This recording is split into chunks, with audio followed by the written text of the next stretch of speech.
கர்த்தருக்குள் அன்பானவர்களே, உங்கள் அனைவருக்கும் என்னுடைய ஸ்தோத்திரங்களை தெரிவித்துக் கொள்கிறேன். கர்த்தருடைய பெரிதான கிருபையினால் மே மாதம் 6ஆம் தேதி முதல் 8ஆம் தேதி வரை 2025 டேனிஷ்பேட் சேலம் அருகே இருக்கும்படியான பெத்தேலில் நம்முடைய ரிஃபார்ம்டு பேப்டிஸ்ட் கான்ஃபரன்ஸ் நடக்கும்படியாக ஆண்டவர் உதவி செய்தார். கர்த்தருடைய பெரிதான கிருபையினால் தேவ ஆவியானுடைய நல்ல பிரசன்னத்தையும் தேவனுடைய சத்தியத்தினுடைய ஆசீர்வாதத்தையும் பார்க்க முடிந்தது. முதல் நாளில் ஏறக்குறைய 40லிருந்து 50 வரைக்கும், 2ஆம் நாள் அதாவது 7ஆம் தேதி ஏறக்குறைய 80லிருந்து 90 பேர் வரை, 3வது நாள் கடைசி நாள் ஏறக்குறைய 40க்கு பக்கமாக மக்கள் இருந்து அவனுடைய வார்த்தை கேட்டார்கள். இந்த ஃபோட்டோ மீட்டிங்கெல்லாம் முடித்து பின்பு கடைசியில் எடுக்க முடிந்தது. நடுவில் எடுக்க முடியாத எனக்கு ஞாபகம் இல்லை, அதெல்லாம் எடுத்திருப்போம்னு நல்லமாக இருந்திருக்கும். ஆகவே கடைசியில் ஒருவர் ஞாபகப்படுத்தினால் இந்த ஃபோட்டோ எடுக்க முடிந்தது. தேவனுடைய வார்த்தையை பாஸ்டர் ஸ்டீஃபன்சன், பாஸ்டர் செல்வம், பாஸ்டர் எடிசன் நானுமாக பகிர்ந்து கொண்டோம்.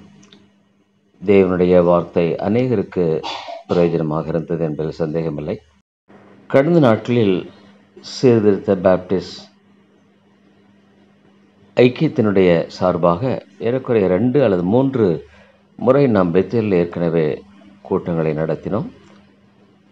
தமிழ்நாட்டில் இருக்கிற அநேக சீர்திருத்த பேப்டிஸ்ட் சபைகளிலிருந்து நாம் அநேகர் கூடி வந்தோம். இடைப்பட்ட நாட்களில் அது நடத்த முடியாமல் போய்விட்டது. ஆனாலும் இனி ஒவ்வொரு வருடமும் இதை நாம் மே மாதம் தொடர்ந்து நடத்தும்படியாக கர்த்தருக்குள்ளாக தேவனுடைய கிருபைக்காக நோக்கி பார்க்கிறோம். ஆகவே மே மாதம் 2026 தமிழ்நாடு இருக்கும்படியான சீர்திருத்த பேப்டிஸ்ட் ஐக்கியத்தினுடைய சார்பாக இந்த கூட்டங்கள் நடைபெற வேண்டும் என்று வாஞ்சிக்கிறோம். அதற்காக ஜெபித்துக் கொள்ளுங்கள். அக்டோபர் மாதம் 2025 அக்டோபர் மாதம் 1, 2, 3 தேதிகளில் வாலிபர்களுக்கான சிறப்பு முகாமை நாம் யோசித்திருக்கிறோம். ஆண்டவருக்கு சித்தமானால் அந்த கூட்டங்களை நடத்தும்படியாக இந்த இடத்துல நாம் நடத்தும்படியாக யோசித்திருக்கோம். தயவுசெய்து உங்களுடைய சபைகளில் வாலிபர்களை நீங்கள் ஆயத்தப்படுத்துங்கள். அதற்காக அதிகமாக ஜெபியுங்கள். இன்றைக்கு வாலிபருடைய தேவை மிக பெரிதாக இருக்கிறது. நம்முடைய கான்ஃபரன்ஸில் தேவனுடைய சத்தியத்தை குறித்த தேவனுடைய சர்வேகாதிபத்தியம் இந்த காரியத்தை குறித்து நாம் சிந்தித்தோம். மற்ற தேவனுடைய முழு இதயத்தோடு, முழு ஆத்துமோடு, முழு பலத்தோடு, முழு மனதோடு நேசிப்பதை குறித்தும் நாம் அதே விதமாக மற்றவர்களை நேசிக்க வேண்டும் என்பதை குறித்ததான சத்தியத்தையும் பார்த்தோம்.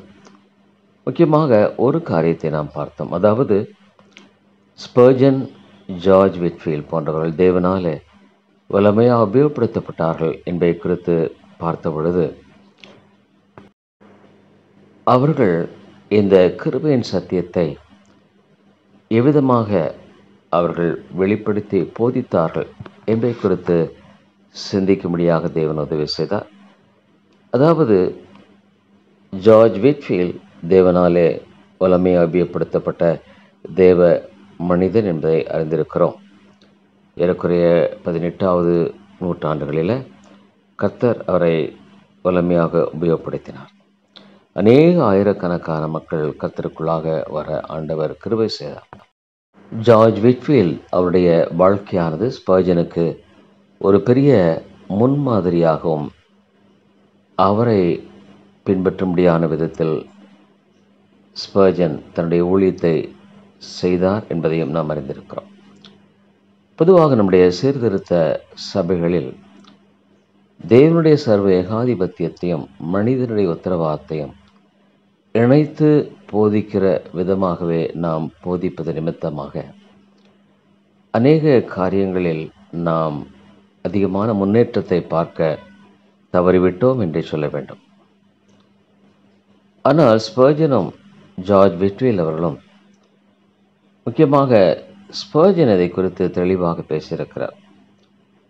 தேவனுடைய சர்வ ஏகாதிபத்தியம், மனிதனுடைய உத்தரவாதம், இரண்டுமே 100க்கு 100 வேதத்தில் சொல்லப்பட்டிருக்கு. தேவனுடைய சர்வ ஏகாதிபத்தியம் 100க்கு 100, மனிதனுடைய உத்தரவாதம் 100க்கு 100. இதை இரண்டையும் நீங்கள் நானும் இணைக்க வேண்டிய அவசியமில்லை. தேவனாக இந்த வேதத்தில் நமக்கு இரண்டையும் தெளிவாய் கொடுத்திருக்கிறார். எந்த வேதத்தினுடைய பகுதி எடுத்தாலும் இந்த 2 பகுதிகளில் அடங்கியிருப்பதை நாம் அறிந்திருக்கிறோம். ஆனால் நம்முடைய சீர்திருத்த சபைகளில், வெளிநாடுகளிலும் சரி, இந்த தேவனின் சர்வ ஏகாதிபத்தியத்தை முக்கியப்படுத்துவது தவறல்ல. ஆனால் மனிதனுடைய உத்தரவாதத்தையும் அதோடு இணைத்து மனிதனுடைய பொறுப்பில், முக்கியமாக சுவிசேஷத்தை அறிவிப்பதில், ஆத்தும ஆதாயத்தில், தன்னுடைய தனிப்பட்ட ஆவிக்குரிய வாழ்க்கையில் தான் பொறுப்புள்ளவனாக செயல்படுவதில், உத்தரவாதத்தில் நாம் தவறிவிட்டவர்களாகவே காணப்படுகிறோம். தேவனின் சர்வ ஏகாதிபத்தியம் என்பது ஆவிக்குரிய அநேக கடமைகளை நாம் நிறைவேற்றுவதில் தவறாக விளங்கி கொண்டு நாம் தவறிவிட்டோம் என்பதே முக்கியமாக நாம் அறிய வேண்டிய ஒரு காரியம். நம்முடைய ஆவிக்குரிய வாழ்க்கையில் மனிதனுடைய உத்தரவாதம் என்பது 100க்கு 100 வேதம் தெளிவாய் போதிக்கிறது என்பதை அறிந்திருக்கிறோம். ஒவ்வொரு நாளும் தேவனுடைய வார்த்தையை, அனுதினமும் வேதத்தில் நம்முடைய நேரத்தை செலவிட்டு படிப்பதும் தியானிப்பதும் அவருடைய வார்த்தையை உட்கொள்வதும் நம்முடைய தலையாய கடமை. It's a responsibility of man. இதில் ஒவ்வொரு நாளும் நாம் தவறி வருகிறோம். இது எவ்வளவு முக்கியம் என்பதை உணராமலும், உணர்ந்தாலும் அது நிறைவேற்ற வேண்டிய முக்கியமான காரியம் என்பதை நாம் மறந்து விடுகிறோம், தவறி விடுகிறோம். இன்றைக்கு சீர்திருத்த சபைகளில் காணப்படுவது அதுதான். அநேகர் தேவனுடைய வார்த்தையை ஒவ்வொரு நாளும் அதை படித்து, சிந்தித்து, தியானித்து உட்கொள்ளுவதில் தவறி, அநேகர் தேவனுடைய வார்த்தையை நாம் படிப்பதுமில்லை, தியானிப்பதுமில்லை. இது என்னுடைய உத்தரவாதத்தை நான் எவ்வளவாக நிறைவேற்ற தவறுகிறேன் என்பதை உணராமல் போகும் நிமித்தம் அவருடைய ஆவிக்குரிய வாழ்க்கையில் பின்னடைவை பார்க்கிறோம். அதே விதமாக ஜெப வாழ்க்கை, வேதம் தெளிவாய் போதிக்கிற ஒரு முக்கியமான காரியம், தனிப்பட்ட தேவனோடு கூட கொண்டிருக்கிற உறவை நான் காத்துக்கொள்வது மிக அவசியம். ஜெப வாழ்க்கை என்பது முக்கியமான ஒரு காரியம். வேதத்தில் இடைவிடாமல் ஜெபம் பண்ணுங்கள் சொல்லப்படுகிறது. விழித்திருந்து ஜெபம் பண்ணுங்கள், சோதனைக்கு உட்படாதபடிக்கு விழித்திருந்து ஜெபம் பண்ணுங்கள். விதமான காரியங்களை அனுதினமும் ஒவ்வொரு வேளையும் நாம் தேவனுடைய வார்த்தையை படிப்பது மட்டுமல்ல, நாள் முழுதும் இதன் தியானம் என்று சொல்லப்படுவதை பார்க்கிறோம். தேவனோடு கூட உறவு கொண்ட ஒரு வாழ்க்கை, பரிசுத்த ஆவியானவரோடு கூட உறவு கொண்ட ஒரு வாழ்க்கை நமக்கு ஒவ்வொரு நாளும் அவசியம் என்பதையும், அதை நாம் கருத்தாய் தேட வேண்டும் என்பதையும் இன்றைக்கு அநேக சீர்திருத்த சபையில் இருக்கிற மக்கள் யோசிப்பதில்லை. இது நிமித்தமாக அவருடைய ஆவிக்குரிய வாழ்க்கையில் பின்னடைவு, ஆவிக்குரிய வாழ்க்கையில் தோல்வி, பாவத்தின் மேல் வெற்றி இருப்பதில்லை, குணங்களில் மாற்றம் இருப்பதில்லை. ஏறக்குறைய பார்க்கும் பொழுது முற்றிலுமாக ஒரு வேதம் போதிக்கிற ஒரு வெற்றியுள்ள கிறிஸ்தவ வாழ்க்கைக்கு அவர்கள் அந்த தோற்றத்துக்கு முற்றிலும் ஒரு வித்தியாசமான நிலையில் வாழ்கிறார்கள் என்பதை குறித்து சொல்வதில் தவறில்லை என்பதை சொல்லலாம். என்று கேட்டால், நம்முடைய வாழ்க்கை என்பது, ஆவிக்குரிய வாழ்க்கை என்பது நம்முடைய அனுதின வாழ்க்கையோடு பின்னி பிணைந்தது. நான் எதை செய்தாலும் தேவனுடைய மகிமைக்கென்று செய்ய வேண்டும் என்று அழைக்கப்பட்டிருக்கிற இந்த அழைப்பை ஒருவேளை நான் என்னுடைய வீட்டில் இருக்கும் பொழுது மாத்திரமல்ல, என்னுடைய பள்ளியிலும், ஆஃபீஸிலும், வேலை செய்கிற இடத்திலும் நான் ஆண்டவருடைய மகிமைக்கென்று செய்யும்படியாக அழைக்கப்பட்டிருக்கிறேன். இது மாத்திரமல்ல, சபைக்கு நான் நிறைவேற்ற வேண்டிய ஒரு பணியை, சபை என்பது ஆண்டவருடைய சரீரம், அதோடு இணைந்து என்னுடைய வாழ்க்கையை நான் அவ்விதமாக கொண்டு செல்ல வேண்டும் என்பதுடைய அவசியத்தை உணருவதில்லை, முக்கியப்படுத்துவதில்லை. இதனால் நாம் என்ன பார்க்கிறோம் என்றால், அநேக சாட்சியற்ற வாழ்க்கையும் ஆவிக்குரிய வாழ்க்கையின் தோல்விகளையும் பார்க்கிறோம். சபையோடு இணைந்து வாழும்படியான ஒரு வாழ்க்கையை அநேகர் தெரிந்து கொள்வதில்லை. தேவனுடைய சித்தத்தை அறிந்து வாழும்படியான வாழ்க்கையின் அவசியத்தை தெரிந்து கொள்வதில்லை. ஆகவே இன்றைக்கு சீர்திருத்த சபைகள் பின்னடைவுக்குள்ளாய் போய்கொண்டிருக்கிறது என்பதை மறுக்க முடியாத உண்மை. எந்த விதத்திலும் அதை மறைக்க முடியாது. சீர்திருத்த சபைகள் இன்றைக்கு பின்னடைவுக்குள்ளாய் போய்கொண்டிருக்கிறது என்பதை நாம் தெளிவாக அறிந்திருக்கிறோம். ஆனால் இது மிக ஆபத்தானது. சொல்லப்போனால், ஒருவேளை நான் இப்பொழுது பேசும்போது கேட்டுக்கொண்டிருக்கிற நீங்களும் நானும் ஒவ்வொருவரும் இதற்கு பொறுப்பாளிகளாக இருக்கிறோம். ஒருவருக்கொருவரை நேசிப்பதும் ஜெபிப்பதும் ஆண்டவருக்குள்ளா உற்சாகப்படுத்துவதும் நாம் செய்வதில்லை.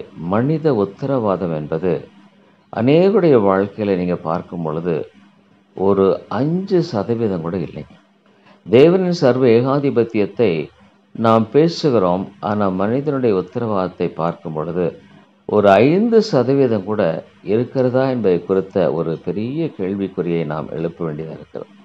ஆனால் இப்படியே போகுமானால் சீர்திருத்த சபைகள் அடுத்த சந்ததியில் தமிழ்நாட்டில் பொதுவாகவே இருக்குமா என்பதை குறித்து சிந்திப்பதும், அது இருக்குமானால் அது ஒருவேளை உயிருள்ளவன் என்று பெயர் பெற்றும் செத்தவனாய் இருக்கிறா என்ற ஒரு நிலையில்தான் வாழுமோ என்பதை குறித்தும் யோசிக்க வேண்டியதாக இருக்கிறது. சீர்திருத்த சபைகளில் ஒரு பெரிய உயிர்மீழ்ச்சி தேவை. இந்த உயிர்மீழ்ச்சி எந்த பகுதிகளில் தேவை என்று சொன்னால், மனிதனுடைய உத்தரவாதத்தை முழுமையாக வேதம் போதிக்கிற வண்ணமாக ஏற்றுக்கொண்டு அதற்கு தன்னை தாழ்த்துவது தான். நம்முடைய சபைகளிலும் இதை குறித்து நாம் அதிகமாக போதிப்பதில்லை. நம்முடைய மக்களும் கூட ஒரு மனப்பான்மையோடு கூட வாழ்கிறார்கள் என்று சொன்னால், தேவன் சர்வ ஏகாதிபத்தியம் உள்ளவர். அவர் யாரை முன்குறித்தார், அழைக்கிறார், ரட்சிக்கிறார். இதில் என்னுடைய பங்கு என்பது ஒரு பெரிய அளவில் இல்லை என்பதாக எண்ணிக்கொண்டிருக்கிற தவறான ஒரு உபதேசமும் தவறான மனநிலையும் இன்றைக்கு மக்கள் மத்தியில் உருவாகி இருக்கிற மொத்தமாக அவள் தேவனுக்கு தங்களை ஒப்பு கொடுத்து தங்களுடைய உத்தரவாதத்தை நிறைவேற்றும்படியாக அவர்கள் விரும்புவதில்லை, வாஞ்சிப்பதில்லை. வேதம் இரண்டையுமே போதிக்கிறது. ரட்சிப்பு கர்த்தருடையது. ஆனால் உன்னுடைய வாழ்க்கையில் ரட்சிப்பு நிறைவேற பயத்துடன் நடுக்கத்துடன் நாம் செயல்பட வேண்டும் என்பதை வேதம் சொல்லுகிறது. இந்த இரண்டையுமே போதிக்கிறது. மெய்தான், ரட்சிப்பு கர்த்தருடையது. ஆனால் முடிவு பெறுந்த நிலைத்திருப்பவனே, ரட்சிப்பு நிறைவேற பயத்துடன் நடுக்கத்துடன் நாம் செயல்பட வேண்டும் என்பதை குறித்து சொல்லப்படுகிறது. ஆகவே நம்முடைய சபைகளில் ஸ்பர்ஜன், ஜார்ஜ் விட்ஃபீல்ட் போன்றவர்கள் போதித்து தேவ ஆவியானுடைய வல்லமையான காரியங்களை கண்டதை குறித்து நாம் போதகர்களாகிய நாம் தெளிவாய் போதிக்க கடமைப்பட்டிருக்கிறோம். வேதம் என்ன சொல்லுகிறது, அதை தெளிவாய் போதிப்பது மிக அவசியம். மற்றது தேவ ஆவியானவரே செய்யக்கூடும். ஆகவே நம் போதனைகளிலும் கூட பெரிய மாற்றம் தேவையாக இருக்கிறது. மிக மிக அவசியம். நீங்கள் ஜார்ஜ் விட்ஃபீல்ட் இன்னுமாக ஸ்பர்ஜனுடைய வாழ்க்கையின் ஒவ்வொரு பகுதி, அவருடைய ஜெப வாழ்க்கை, வேதத்தை சார்ந்து கொண்டிருந்த நிலைப்பாடு, அவர் எவ்விதமாக பணி செய்தார், அவருடைய வாழ்க்கை முறை விதமாக இருந்தது. இந்த இருவருடைய வாழ்க்கையை நீங்கள் சாட் ஜிபிடியில் போய் அங்கு வாட் யூ வாண்ட் அண்ட் அந்த இதில் நீங்கள் அடித்து பாருங்கள். சாட் ஜிபிடியை நீங்கள் தயவுசெய்து டவுன்லோட் பண்ணிக்கோங்க. What can I do with அதில் அடித்து பாருங்கள். தமிழிலே கூட நீங்கள் அடிக்கலாம். தமிழில் அடித்தாலும் கூட உங்களுக்கு தமிழிலேயே வரும். தயவுசெய்து அவருடைய வாழ்க்கையை நீங்கள் சிந்தித்து பாருங்கள். ஜார்ஜ் விட்ஃபீல்ட் தன்னுடைய வாழ்க்கையில் 56 வயதில் அவர் சரீரம் மிகவும் பலவீனப்படப்பட்ட சூழ்நிலை, தேவனுடைய வார்த்தை கேட்கும்படியாக இரவில் ஒரு கூட்ட மக்கள் வந்த பொழுது ஒரு மெழுகுவர்த்தியை கையில் பிடித்து அந்த நாட்களில் எலக்ட்ரிசிட்டி மைக்கு இதையெல்லாம் ஆடியோ சிஸ்டம் கிடையாது. பிடித்து அந்த மெழுகுபர்த்தி கடைசி மட்டுமாக எரியும் மட்டுமாக அவர் தேவனுடைய வார்த்தையை பிரசங்கித்தார். ஜனங்கள் அவலாய் தேவனுடைய வார்த்தையை சொல்லப்போனால் பருகினார்கள். மேலே மாடியிலே போய் படுத்து உறங்கினவர் ஆஸ்மா வியாதியினால் அவர் கஷ்டப்பட்டு மரித்தார். அவருடைய ஆஸ்மா வியாதியிலும் மைக்கில் ஒன்றும் இல்லை, 30,000 மக்கள் தேவனுடைய வார்த்தை கேட்கும்படியாக அவர் போதிக்க வேண்டியதாக இருந்தது. அப்பொழுது எந்த அளவுக்கு அவருடைய அந்த மூச்சு லங்ஸை அவர் ப்ரெஷர் கொடுத்துருக்குன்னு பாருங்களேன். அவ்விதமாக ஊழியம் செய்து அவருடைய அந்த லங்ஸே பாதிக்கப்பட்டது. அதுமாதிரிலே விதமான மக்கள் தேவனுக்கென்று எரிந்து பிரகாசித்து முடித்தார்கள். ஸ்பர்ஜனுடைய வாழ்க்கையை குறித்து பார்க்கும் பொழுது எவ்வளோ வியாதிகள். தயவுசெய்து அந்த சேட் ஜிபிடியில் தமிழில் கூட நீங்கள் ஸ்பர்ஜனுடைய ஜெப வாழ்க்கை, ஸ்பர்ஜன் வேதத்தை எப்படி நம்பினார், ஸ்பர்ஜனுடைய ஊழியம் என்ன, ஸ்பர்ஜனுடைய அதே நிறைய நீங்கள் போட போட போட உங்களுக்கு அநேக தலைப்புகளையும் கற்றுக்கொள்ளலாம். ஒரு பெரிய சவால் இந்த நாட்டில் எனக்கு அது ஒரு மிகப்பெரிய ஒரு ஆசீர்வாதமாக இருந்தது. உங்களுடைய வாழ்க்கையில் நீங்கள் மிகாலுமே இந்த 2 வாழ்க்கையை சரியாக தெரிந்து கிருபையின் சத்தியத்தை விசுவாசித்த இந்த 2 போதர்கள் வாழ்க்கையில் பல்லாயிரக்கணக்கான மக்களை தேவன் ரட்சித்து ஆசீர்வதித்தார். நம்முடைய வாழ்க்கையை கூட நாம் சிந்திக்க வேண்டும். நம்முடைய மனித உத்தரவாதத்தில் நாம் மிக மிக தவறி கொண்டிருக்கிறோம். அது தேவனுக்கு முன்பாக நம்ம குற்றவாளியாக ஒவ்வொரு நாளுமே நிற்கிறோம். எனக்கு நேரம் இல்லை, ஏதோ ஒன்று சொல்கிறோம். ஆனால் நம்முடைய ஆவிக்குரிய வாழ்க்கையில் எவ்வளவு பின்னடைவு, கனி கொடுக்காத ஒரு வாழ்க்கை. சிந்தித்து பாருங்கள். மனிதனுடைய உத்தரவாதம் 100க்கு 100. நீ நிறைவேற்ற கடமையை வேதம் தெளிவாக சொல்லுகிறது. நீயும் நானும் உத்தரவாதிகள். அதில் நாம் தவறி கொண்டிருக்கிறோம். நம்முடைய ஜெப வாழ்க்கையில் வேதத்தை படித்து தியானித்து அதை உட்கொள்ளுவதில், அதை சார்ந்து கொள்ளுவதில், ஆத்தும ஆதாயத்தில், மற்றவர்களுக்காக ஜெபிப்பதில் எவ்வளோ காரியங்களில் சபையோடு இணைந்து வாழ வேண்டிய என்னுடைய அவசியத்தில் நாம் மிக மிக பின்தங்கி வாழ்ந்து கொண்டிருக்கிறோம். இது மிகப்பெரிய ஆபாயத்து. முதலாவது நம்முடைய சொந்த ஆத்மாவுக்கு அது ஆபத்து, குடும்பங்களுக்கு ஆபத்து. இதை நாம் விளங்கி கொள்ளுமானால் நிச்சயமாக தேவன் நம்முடைய வாழ்க்கையை அபரிதமாக ஆசீர்வதிக்க விருப்பமுள்ளவராக இருக்கிறார். தயவுசெய்து நீங்கள் சிந்தித்து பாருங்கள். இந்த கான்ஃபரன்ஸினுடைய முக்கியமான காரியமே இதுதாங்க. மனிதனுடைய உத்தரவாதம் தேவனுடைய சர்வேகாதி. இன்னொன்று, மனிதன் தேவனுடைய சர்வேகாதிபத்தியத்தையும் மனிதனுடைய உத்தரவாதத்தையும் 100க்கு 100 என்ற சிந்தையில் நாம் தியானிக்கும் பொழுது தேவனுடைய சர்வ ஏகாதிபத்தியம் என்பது மிக உன்னதமான ஒன்றாக இருக்கிறது. அவர் தான் சர்வ ஏகாதி. அவரே தெரிந்து கொண்டிருக்கிறார், ரட்சிக்கிறார், செயல்படுத்துகிறார். அவர் தேவன். அவரை நீங்களும் நானும் தடை பண்ண முடியுமா? ஆகவே இவ்விதமாக தேவனுடைய சர்வ ஏகாதிபத்தியத்தை 100க்கு 100, மனிதனுடைய உத்தரவாதத்தை 100க்கு 100 என்று நாம் உண்மையாலுமே அதை ஏற்றுக்கொள்ளும் பொழுது, இதுதான் வேதத்தினுடைய போதனைங்க. This is the teaching of the Bible. ரெண்டை இணைக்கிறது, it is not the teaching of the Bible. அதுதான் பெரிய பிரச்சனை. இன்னைக்கு ரெண்டுமே இணைத்து ஆவிக்குரிய வாழ்க்கையில் பொழிந்து யாரை தெரிந்து கொண்டால் ரட்சிக்கிறார். ஆவிக்குரிய வாழ்க்கையில் தன்னுடைய உத்தரவாதத்தை நிறைவேற்றுவதில் உண்மையுள்ளாக இருப்பதில்லை. அது எவ்வளோ பெரிய ஆபத்தாக இருக்கிறது என்பதை குறித்து நாம் சிந்தித்து பார்ப்பது அவசியம். ஆகவே தயவுசெய்து நீங்கள் சிந்தித்து பாருங்கள். இதன் அடிப்படையில் தேவனுடைய வார்த்தை ரெண்டையுமே போதிக்கிறது, தெளிவாய் போதிக்கிறது, திட்டமாய் போதிக்கிறது. ஆகவே இது மிக பிரயோஜனமாக இருக்கும், எந்த வித சந்தேகமில்லை. இந்த கன்வென்ஷனுக்கு பல இடங்களில் வந்திருந்தார்கள். சென்னை, திருநெல்வேலி, இன்னும் புதுக்கோட்டை, சேலம், பல இடங்களில் வந்த மக்கள் உண்டு. ஆகவே தயவுசெய்து இந்த கான்ஃபரன்ஸ்க்காக ஜெபித்தவங்களுக்கு நன்றியை தெரிவித்துக் கொள்கிறேன். அடுத்து 2026 கான்ஃபரன்ஸ் நீங்கள் கலந்து கொள்ள உங்கள் ஒவ்வொருவரையும் அன்போடு அழைக்கிறேன்.